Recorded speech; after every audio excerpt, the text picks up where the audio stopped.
ఆదికాండము 2:7 ప్రకారంగా నేల మట్టితో నరుని నిర్మించి వాని నాసికా రంధ్రములో జీవవాయువును ఊదగా ఆ జీవవాయువు మనలోనికి ప్రవేశించి ఈరోజు ప్రాణముతో ఉన్నాం.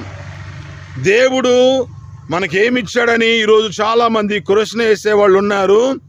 ఆస్తి ఇచ్చాడా, ఐశ్వర్యం ఇచ్చాడా, లేకపోతే ఆరోగ్యం ఇచ్చాడా, లేకపోతే సిరి సంపదలు ఇచ్చాడా, ఏమిచ్చాడని చెప్పేసానని ప్రశ్న వేసేవాళ్ళు కూడా లేకపోలేదు.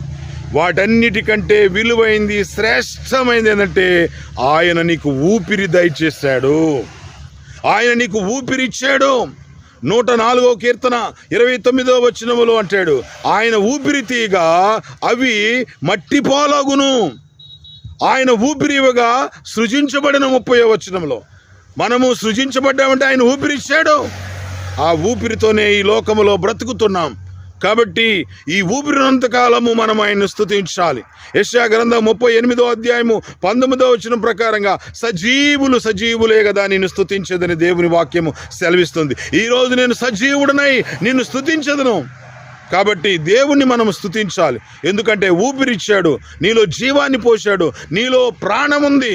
ఆ ప్రాణమున్నంతకాలం దేవుణ్ణి స్తుతించి ఆరాధించు. అప్పుడు దేవునికి నీవు ఇష్టడుగా మారగలుగుతావు. ఒకవేళ నువ్వు స్తుతించకపోతే, ఒకవేళ నువ్వు ఆరాధించకపోతే, ఒకవేళ దేవుని మహింపరచకపోతే నువ్వు మృతులతో సమానమే. చనిపోయిన శవము స్తుతించలేదు, కోమాలో ఉన్న వ్యక్తి స్తుతించలేడు. అలాగే ప్రభుని స్తుతించకపోతే మనము చనిపోయిన స్థితిలోకి వెళ్ళిపోయినట్టే. మనము దేవుని స్తుతిస్తే ఆయన సన్నిధిలో సజీవులంగా ఆయన ఆరాధించేవారుగా ఉండగలుగుతాం.